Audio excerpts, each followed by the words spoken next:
सैकड़ों वर्षों की गुलामी के बाद भारत स्वतंत्र हुआ। तथाकथित रूप से भारत को हम कह सकते हैं कि स्वतंत्र हुआ, लेकिन भारत के जितने जन हैं, भारतवासी जितने हैं, उनमें हमारा हिंदू, जिसे हम सनातन कह सकते हैं, मुझे नहीं लगता कि वो कभी स्वतंत्र हुआ था। आज भी हम दास्ता की बेड़ियों में जकड़े हुए हैं। हम ये नहीं कर सकते, हम वो नहीं कर सकते, हम अपने मंदिरों का विषय में आवाज नहीं उठा सकते। हमारे लिए और सब धर्म स्वतंत्र हैं, सभी धर्मों में सब कुछ हो सकता है। हमको किसी धर्म से विद्वेष नहीं है, हम सभी धर्मों का सम्मान करते हैं। लेकिन जब सनातन की बात आती है, मित्रों, आप देख रहे होंगे आज विश्व स्तर पे मुस्लिम देशों में जब कुछ भी होता है तो वो उनके पास भागने के विकल्प हैं। अगर हम हिंदुओं के साथ अगर कुछ होगा कभी भी, तो हमारे पास कोई विकल्प नहीं सिवाय समुद्र के। आज बांग्लादेश का हिंदू सनातन धर्म का अनुयायी जिस प्रकार से उसका नस्ल हत्याएं हो रही हैं, बलात्कार हो रहे हैं, उनकी संपत्तियों को जलाया जा रहा है, हम लोग सिर्फ कुड़ करके अपने ही देश में आवाज उठाने से शर्म करते हैं। अपने ही देश में हमें संकोच है। कह रहे हिंदू की बात कहते हैं, हिंदू की बात कहते हैं, कैसे हो जाएगा? हिंदू की बात हम कैसे कर सकते हैं? आप सांप्रदायिक हैं। हिंदू की बात करते ही हम सांप्रदायिक हो जाते हैं। क्या मित्रों, इस सांप्रदायिकता को हमने ही, धर्मनिरपेक्षता को हमने ही ओढ़ा है, हमने ही ठेका लिया है। आज इसी बात पे हमारे बीच में दो कवि हैं और राष्ट्रीय स्तर के आदरणीय कमलेश मौर्य मृत जी हैं और हमारे साथ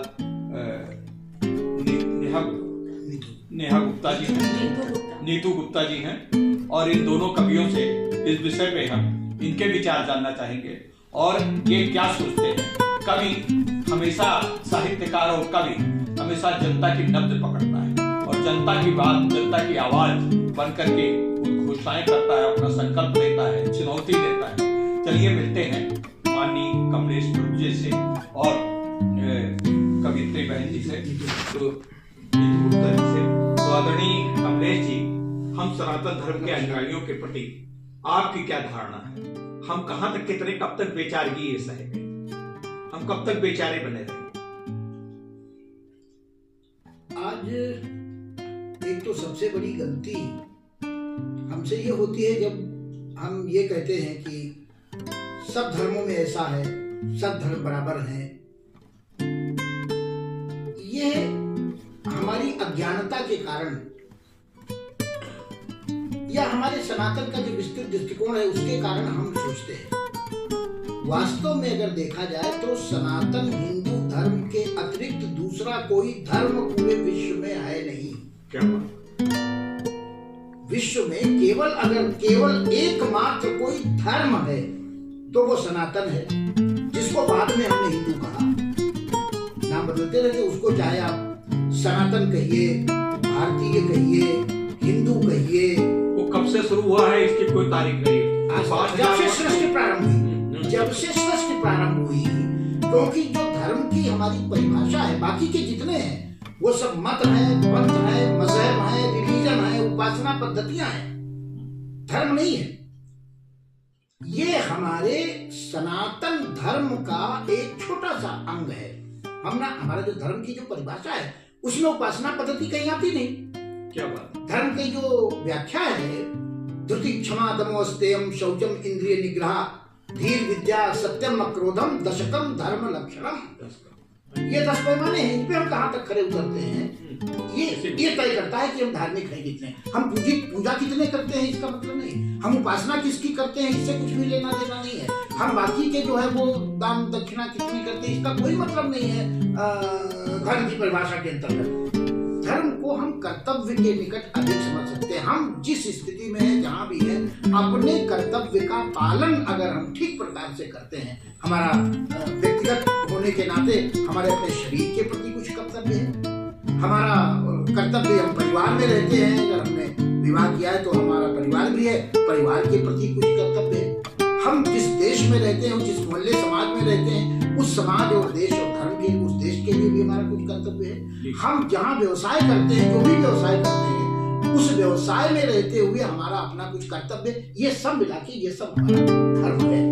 अब इसी में जैसे एक परिभाषा में धर्म की और बहुत अच्छी लगती है, जो हमारे दार्शनिक हैं उन्होंने 4 सत्ताएं मानी है: व्यक्ति, व्यष्टि, समष्टि, सृष्टि और परमेष्टि।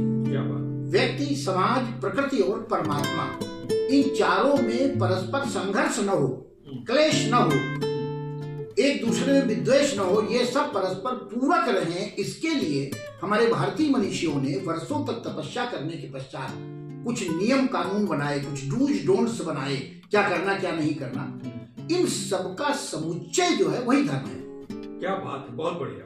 अब क्या है कि इसीलिए धर्म के जैसे जब हम व्यष्टि और समष्टि की बात करते हैं, सृष्टि की बात करते हैं, परमेष्टि की बात करते हैं, तो व्यक्ति, समाज, प्रकृति और परमात्मा, तो व्यक्ति और समाज के बीच का जो धर्म है उसी में हमारी राजनीति भी आ जाती है, उसी में हमारे जो बाकी जो समाज व्यवस्था के लिए जैसे वर्ण व्यवस्था बनाई गई थी, उसकी कुरीतियां बाद में क्या हो गई वो अलग बात है, लेकिन ये इसलिए नहीं बनाई गई थी किसी को ऊंचा नीचा छोटा दिखाना है, इसलिए नहीं बनाया गया था।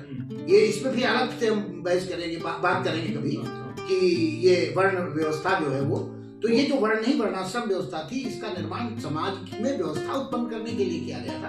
तो ये हमारा जो है वो व्यक्ति और समाज के बीच के जो धर्म है, इसको तय करने के लिए समाज में हम हमारी जो कर्तव्य निष्ठा है, व्यवसाय की प्रतिष्ठा है, सच्चाई है, ईमानदारी है, मानवता है, जिनके आधार पर धर्मोधारित धारणा, जिससे समाज की धारणा होती वही धर्म है। तो समाज के और हमारे बीच के संबंध कैसे हों, तो इसकी जो बात है वो हमारा वो समाज धर्म कहलाता है। फिर सृष्टि के बीच में जो हमारा धर्म है, हम रहते हैं तो बिना सृष्टि के हम नहीं रह सकते, बिना हवा के, बिना पानी के, बिना वृक्षों के, बिना फलों के, बिना औषधियों के हमारा जीवन जी नहीं सकते। तो इनके बीच का जो हमारा व्यक्ति और सृष्टि के बीच का जो संबंध है, उसमें आज पर्यावरण संरक्षण के लिए पूरा विश्व चिंतित है। अच्छा, मैं अब आगे इस बार आपसे चाहूंगा, आप अपना परिचय देते हुए थोड़ा सा इसी बिंदु को आगे बढ़ाइए और इसका किसी सनातन हमारे देवता की प्रार्थना करते हुए इस कार्यक्रम को आगे और थोड़ा सा विस्तारित किया जाए। बिहार से, लेकिन मैं इस वक्त लखनऊ में रह रही हूँ। मेरे गुरुजी आदरणीय कमलेश कुमार बिट्टू जी, आपने कहा धर्म और कर्म के बारे में हम लोग बहुत कुछ सीखा। कुछ लोग धर्म और कर्म को किस्मत पर छोड़ देते हैं कि जो किस्मत में लिखा होगा वो होगा, लेकिन मैं कहती हूँ, क्या कहती किस्मत की रेखा, क्या कहती किस्मत की रेखा, तुम करना इसको अनदेखा। क्या कहती किस्मत की रेखा, तुम करना इसको अनदेखा। और जिसने खुद से खुद को सींचा, नाम उसी का जग में ऊंचा। जिसने खुद से खुद को सींचा, नाम उसी का जग में ऊंचा। हासिल वैसा करो मुकाम, हासिल वैसा करो मुकाम, जैसे मोदी अटल कलाम, जैसे मोदी अटल कलाम, जैसे मोदी अटल कलाम। मैं श्री रामचंद्र पर एक अपनी गीत संप्रेषित करती हूँ, सुनिएगा। स्वागत। मैंने तुझको पुकारा मेरे राम जी, मैंने तुझको पुकारा मेरे राम जी, बस तुम्हारा सहारा मेरे राम जी, बस तुम्हारा सहारा मेरे राम जी। आई दर पे तुम्हारे मैं ये सोच कर, आई दर पे तुम्हारे मैं ये सोच कर, मेरा चमके सितारा मेरे राम जी, मेरा चमके सितारा मेरे राम जी। और मेरी कसती भंवर में फंसी थी मगर, मेरी कसती भंवर में फंसी थी मगर, मिल गया वो किनारा मेरे राम जी, मिल गया वो किनारा मेरे राम जी। हो अहिल्या या वट निषाद। क्या बात है। ओ अहिल्या या शबरी या केवट निषाद, तूने सबको सवारा मेरे राम जी, तूने सबको सवारा मेरे राम जी। और माला जपती हूँ हरदम तेरे नाम की, माला जपती हूँ हरदम तेरे नाम की। दुख से तुमने उबारा मेरे राम जी, दुख से तुमने उबारा मेरे राम जी। क्या बात है नेहा जी। मर्यादा पुरुषोत्तम श्री राम जो हमारे आराध्य हैं, उनकी वंदना करने के बाद इस काव्य और इस चर्चा को आगे बढ़ाते हुए मैं आदरणीय कमलेश जी से मैं चाहूंगा कि कुछ सनातन के ऊपर अपने कुछ पंक्तियां गुनगुनाएं। अभी तो बात सनातन की है, लेकिन आज सनातन पर सबसे बड़ा संकट है। आज पूरे विश्व की जो सनातन विरोधी शक्तियां हैं वो सब एकजुट होकर के सनातन को समाप्त करने के लिए तरह तरह के षड्यंत्र कर रही है। और इसी का, और ये आज से नहीं है, ये बहुत पहले से जब भारत पे आक्रमण प्रारंभ हुए थे उसी समय थे सनातन को नष्ट करने की पूरी कोशिश की गई। लेकिन वो जैसे बाकी की संस्कृतियों से यूनान मिस्र रोमा सब मिट गए, जहां से कुछ बात है कि हस्ती मिलती नहीं हमारी, इकबाल को लिखना पड़ा। तो आज जो है वो फिर से जब देखा नहीं मिटा पाए तो आज दूसरे वेश बदल बदल करके आज एक वैचारिक विद्वेष उत्पन्न करके समाज में विघटन उत्पन्न करके ये विघटनकारी शक्तियां हैं वो आज काम कर रही हैं, और जिससे हमारे सनातन को, और इसी का एक आपने देखा हुआ एक एपिसोड है, ये बांग्लादेश की जो घटना है, ये उसका एक ट्रेलर है। और भारत में बांग्लादेश जैसी परिस्थितियां उत्पन्न करने की कोशिश, चाहे वो बहराइच की घटना हो चाहे वो संभल की घटना हो, ये जो छुटपुट घटनाएं आपको दिखाई देती हैं वो बांग्लादेश जैसी कोशिश करने की, और जिसकी फंडिंग जो है विदेश से हो रही, चाहे वो सोरोस हो और चाहे अभी और भी कई नाम उभर करके जो आए हैं। भाई एक बांग्लादेश वहाँ है, लेकिन पश्चिम बंगाल में भी तो इसी प्रकार से घटनाएं तमाम हुआ हाँ, इसी प्रकार की घटनाएं हो रही। तो वो बंगाल हो, केरल हो, जहाँ भी सनातन विरोधी शक्तियां जहाँ जहाँ भी प्रबल हैं वहाँ वहाँ से इस प्रकार की चुनौतियां आ रही हैं जी। तो फिर भी हमारी आंखें बंद हैं, खुल नहीं रही हैं। तब चार पंक्तियां आपके बीच में रखता हूँ मैं। स्वागत। कि घूमते हैं भेड़िए जेहादियों के वेश में, घूमते हैं भेड़िए जेहादियों की वेश में। अभी राम जी पर हम रचना सुन रहे थे नीतू जी से। आखिर राम जी को कहाँ राज्य मिलने वाला था, और फिर जंगल जाना उन्होंने स्वीकार किया, और वो जाना इतनी बिना किसी नानुकुर के बड़े सहज भाव से उन्होंने स्वीकार किया। क्यों स्वीकार किया? क्योंकि उनको ये पता था इस समय समाज की जो विसंगतियां हैं, जो स्थितियां हैं, वो विश्वामित्र के आश्रम में जा करके वो जो ताड़का का आतंक था, वो जो वहां पे खरदूषण का जो आतंक था, उनकी जो वहां चौकियां बनी हुई थी जिनसे वे युद्ध करने के बाद विवाह किया उन्होंने, तो वो सब देख चुके थे वो वहां।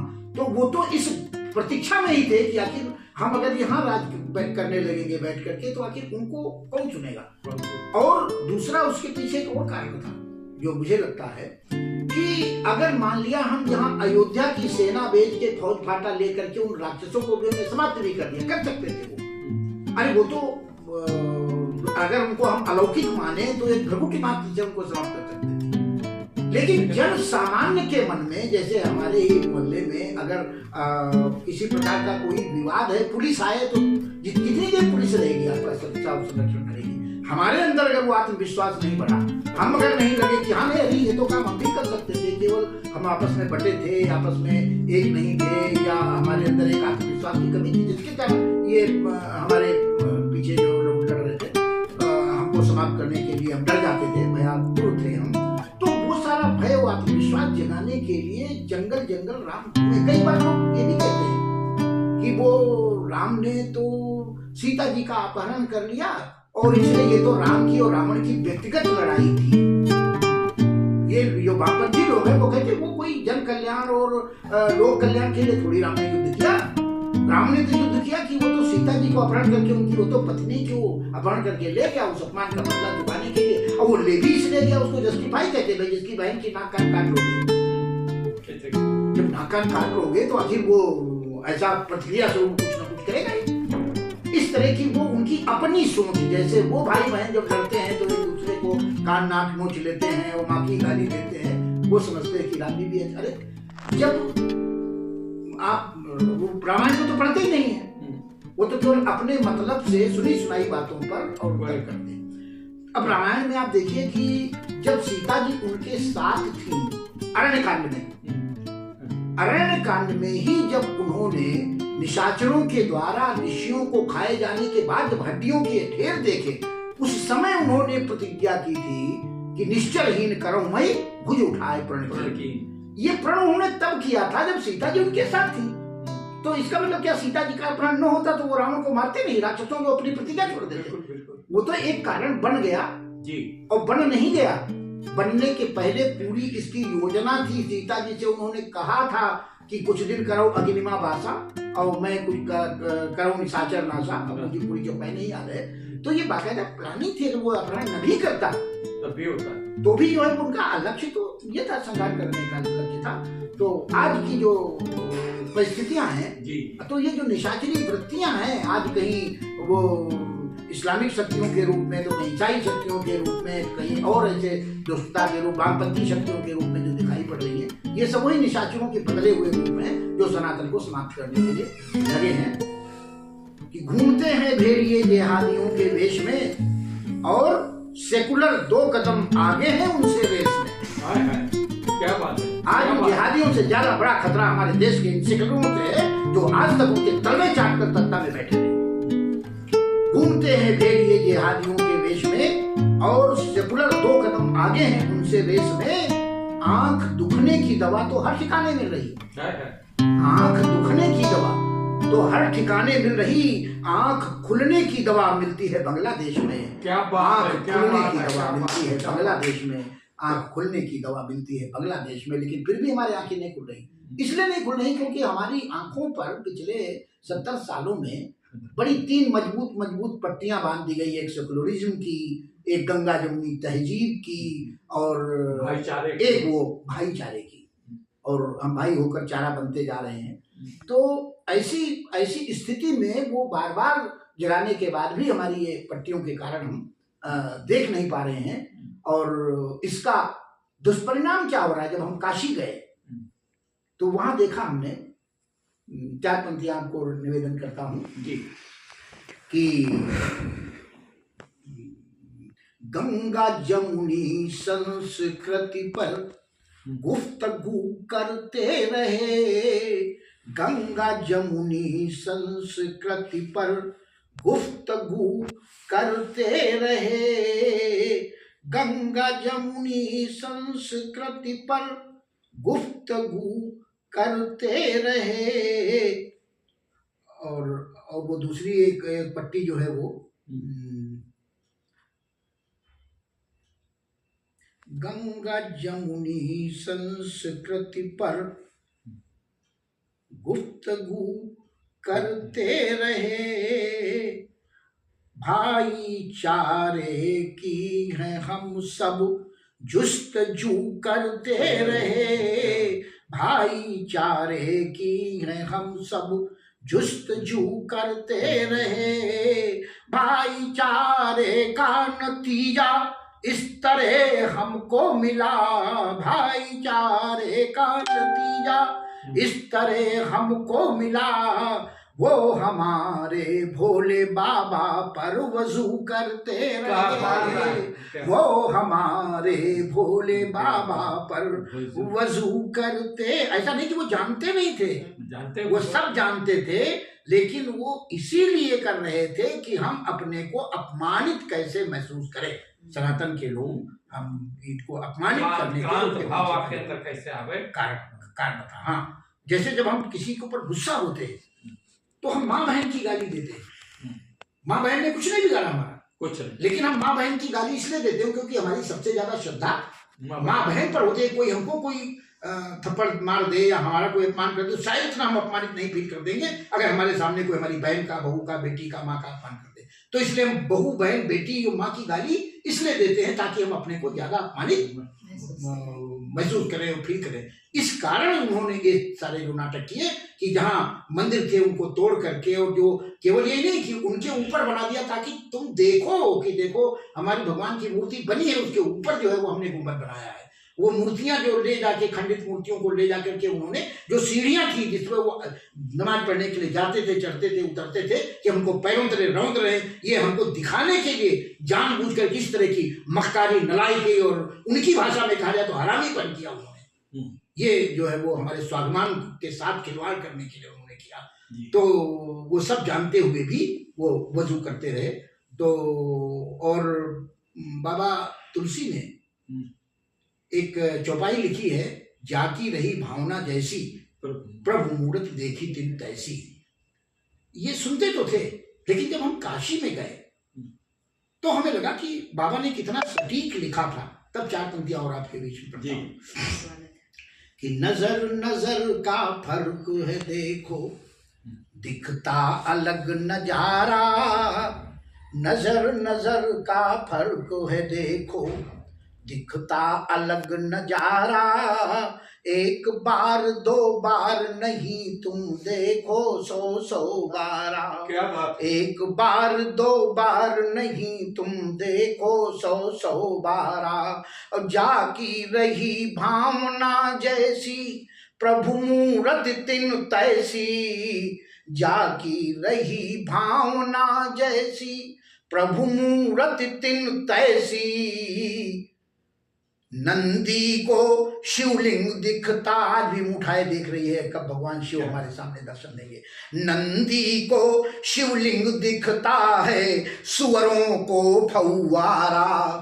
नंदी को शिवलिंग दिखता है, सुअरों को फौवारा। और आज वही सुअर बांग्लादेश में आतंक जो मचाए हुए हैं। तब 4 पंक्तियां आपके बीच में और पढ़ता हूं मैं। और आज हमारे यहाँ के लोग यही सेकुलर और यही भारतीय ओबीसी जैसे मुसलमान, मैं सबको नहीं कहता, बिल्कुल सही, लेकिन जो जिनको कह रहा हूं उनके विरोध में वो भी नहीं बोलते, इसलिए उतने ही दोषी वो भी हैं। क्या बात है। तब 4 पंक्तियां पढ़ता अन्याय के विरुद्ध चुप रहना वो भी अन्याय के समान है। कि हिंदुओं पे होता अनाचार, उनके कलेश पर चुप क्यों हो। हिंदुओं पे, बांग्लादेश में हिंदुओं पे होता अनाचार, उनके कलेश पर चुप क्यों हो। बेटी बहनों संग बलात्कार, हिंसा विद्वेष पे चुप क्यों हो। बेटी बहुओं संग बलात्कार, उनके विद्वेष पे चुप क्यों हो। क्या सूंघ गया है सांप, क्या सूंघ गया है, क्या सूंघ गया है सांप, या कि बुद्धि को लकवा मार गया। क्या सूंघ गया है सांप, सांप तुम्हें बुद्धि को लकवा मार गया।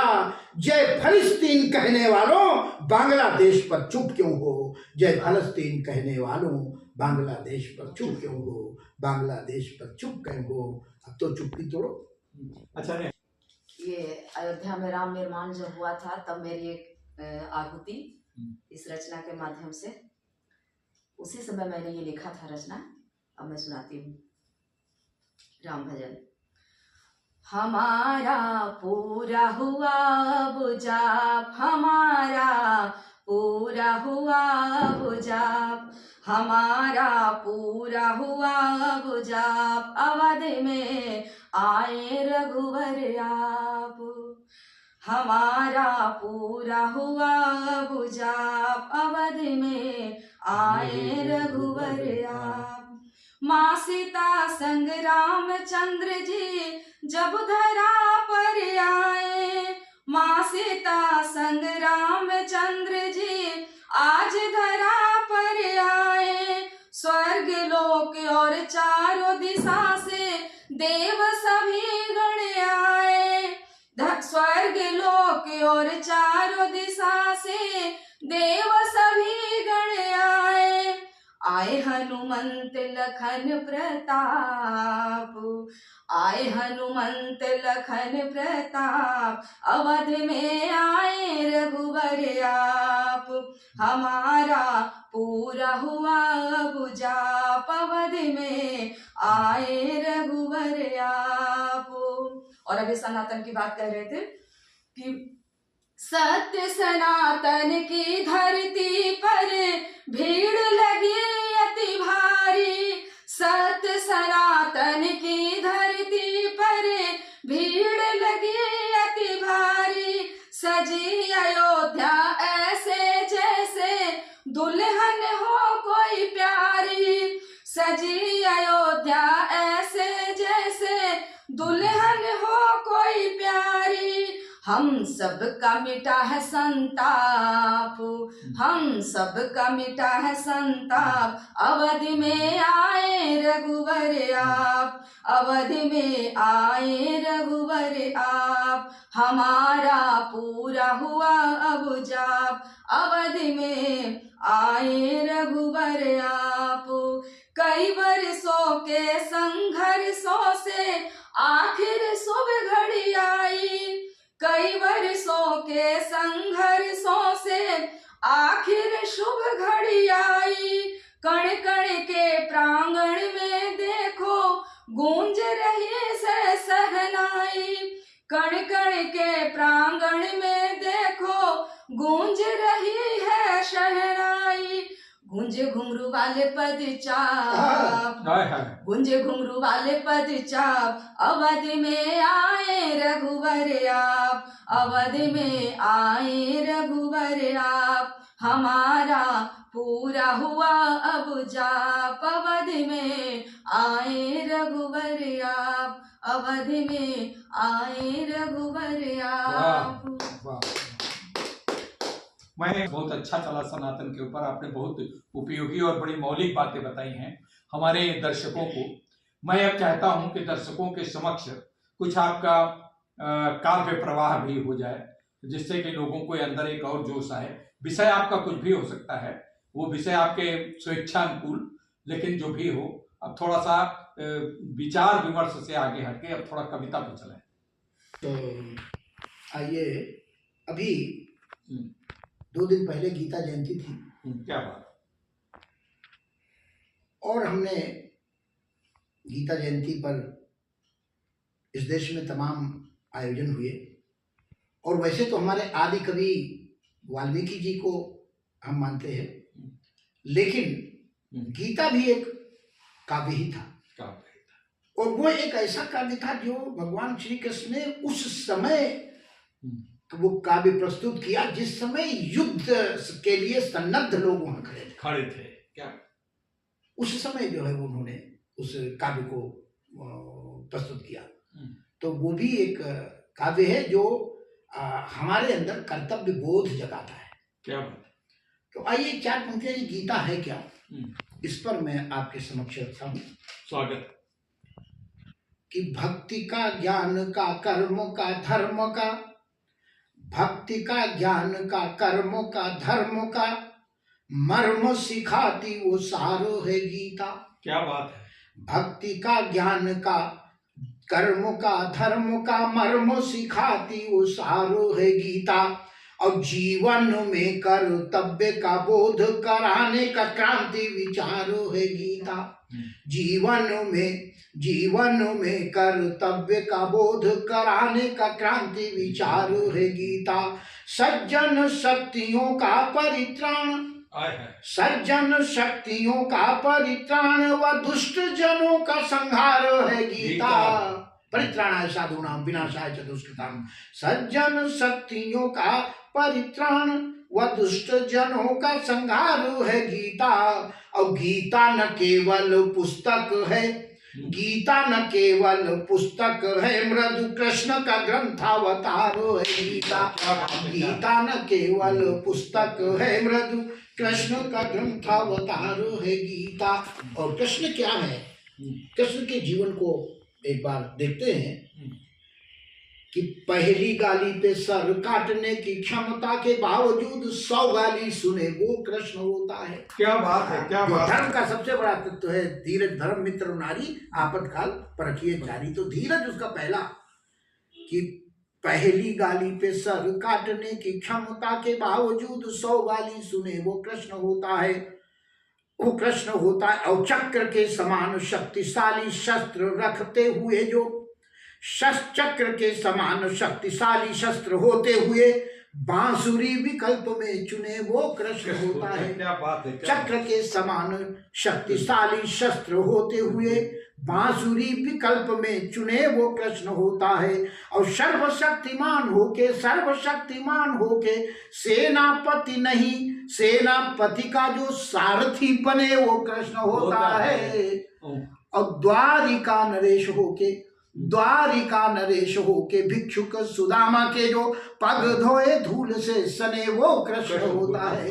द्वारिका नरेश होके भिक्षुक सुदामा के जो पग धोए धूल से सने वो कृष्ण होता है। बहुत बढ़िया। और अगर भगवान कृष्ण के पूरे जीवन को देखें तो जितनी विसंगतियां, जितने अवरोध, जितने संकट उनके समक्ष थे, उसका शतांश भी अगर हमारे आपके सामने होते तो हम शायद तो हमारा अस्तित्व ही समाप्त हो जाता। अस्तित्व ही समाप्त। तो आइए उनके जीवन पर एक दृष्टि डालते हैं। भगवान कृष्ण की स्वागत। रचना आपको देते हैं।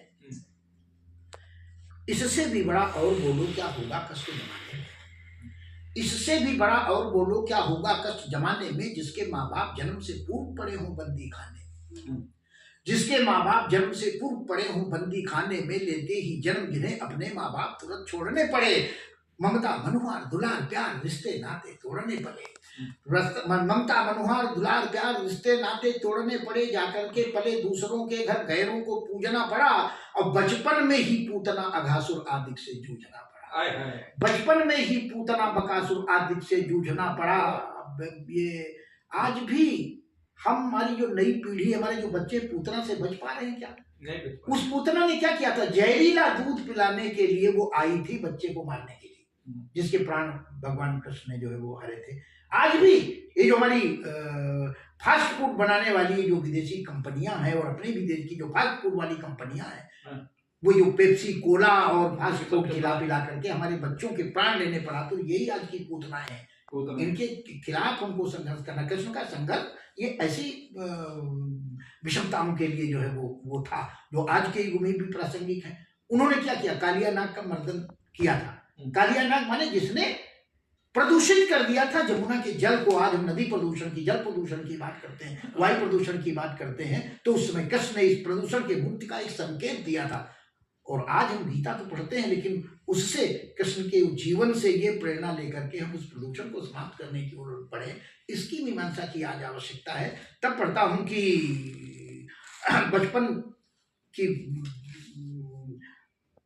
बचपन में ही पूतना बकासुर आदि से जूझना पड़ा। बचपन में ही जाकर के पले दूसरों के भर गैरों को पूजना पड़ा। बचपन में ही पूतना बकासुर आदि से जूझना पड़ा। प्रियतमा राधिका प्यारी को था हाय जिन्हें त्यागना पड़ा।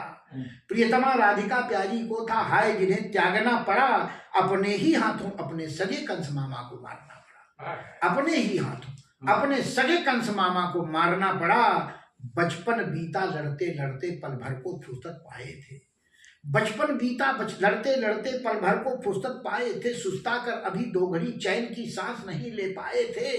सुस्ता कर अभी 2 घड़ी चैन की सांस नहीं ले पाए थे। भागना पड़ा मथुरा से द्वारिका जाकर जान बचाई थी। भागना पड़ा मथुरा से द्वारिका जाकर जान बचाई थी। शिशुपालों जरासंधियों से लड़ते बीती तरुणाई थी। शिशुपालों जरासंधियों से लड़ते बीती तरुणाई थी। विकराल महाभारत का फिर नेतृत्व जिन्हें करते देखा। विकराल महाभारत का फिर नेतृत्व जिन्हें करते देखा। अपने ही सम्मुख अपने बंधु बांधवों को मरते देखा। अपने ही सम्मुख अपने बंधु बांधवों को मरते देखा। जिनके अंत समय कोई अपना कहने वाला भी न था। और जब स्वयं देह त्यागी कोई पानी देने वाला ही न था। क्या बात? जब स्वयं देह त्यागी कोई पानी देने वाला भी न था। प्रतिकूल परिस्थितियों से परिपूरित जीवन पर कैसा विस्मय था। हे योगी राज कृष्ण फिर भी तू लीलामय था, रसमय था। हे योगी इतनी राजकृष्ण, हे योगी राजकृष्ण, विपरीत इतनी प्रतिकूलताओं के बावजूद कि प्रतिकूल परिस्थितियों से परिपूर्ण जीवन पर कैसा विस्मय था। हे योगी राजकृष्ण, फिर भी तू लीलामय था, रसमय था।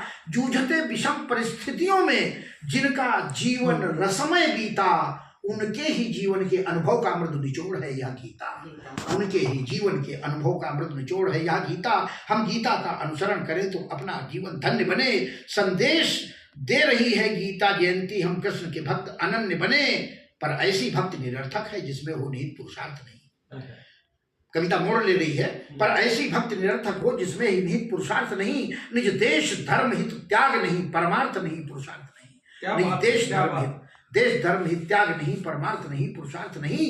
और जिनके जन्मोत्सव पर झांकियां सजा हम करते वाह वाह, जिनके जन्मोत्सव पर झांकियां सजा करते हम वाह वाह, उनके पावन जन्मस्थल पर अब तक बना हुआ है ईदगाह। उनके पावन जन्मस्थल पर अब तक पावन बना हुआ है ईदगाह। वो ईदगाह अपमान कर रहा पूरी हिंदू जाति का है। वो ईदगाह अपमान कर रहा पूरी हिंदू जाति का है। वो ईदगाह भारत के मस्तक पर कलंक का टीका है। वो ईदगाह भारत के मस्तक पर कलंक का टीका है। और अब तक है बहुत सो चुके हम, हिंदू जन फिर से होश करो। जन्मस्थल मुक्त कराने को फिर पांचजन्य बुद्ध घोष करो। जन्मस्थल मुक्त कराने को फिर पांचजन्य बुद्ध घोष करो। और श्री कृष्ण के पावन जन्मस्थल पर लगा हुआ जो दाग स्याह, जो दशा हुई थी बाबरी की, उस दशा को पहुंचे ईदगाह। जो दशा हुई थी बाबरी की, उस दशा को पहुंचे ईदगाह। घर घर में क्रांति का बिगुल बजे, जन जन संघर्ष समर्थक हो। हर युवा उठा ले गांडीव, तब गीता जयंती सार्थक हो। हर युवा उठा ले गांडीव, तब गीता जयंती सार्थक हो। यदि अब भी नहीं जगे तो, यदि अब भी नहीं जगा हिंदू, तो सिर धुन धुन पछताएगा। वह दिन दूर नहीं जब भारत भी बांग्लादेश बन जाएगा। दिन दूर नहीं जब भारत भी बांग्लादेश बन जाएगा। तब कहां भाग कर जाओगे, तब कहां भाग कर जाओगे। सिर धुन रोगे जार जार, माँ बाप के सम्मुख बहु बेटियों को संग होगा बलात्कार। माँ बाप के सम्मुख बहु बेटियों से होगा बलात्कार।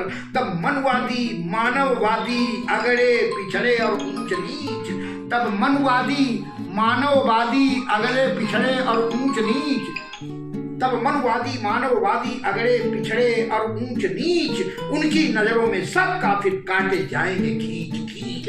उनकी नजरों में सब काफिर काटे जाएंगे खींच खींच। अब समय बहुत कम शेष, मोह को त्याग नींद से जागे हम। अब समय बहुत कम शेष, मोह को त्याग नींद से जागे हम। अर्जुन के वंशज हैं तो मत कर्तव्य पंथ से भागे हम। गीता के पूजन प्रवचन तक सीमित न रहें, गीता के पूजन प्रवचन तक सीमित न रहें। सन्नद्ध रहें, उपदेशों पर आचरण करें, युद्ध के लिए प्रतिबद्ध रहें। उपदेशों तक सीमित न रहें, युद्ध के लिए प्रतिबद्ध रहें।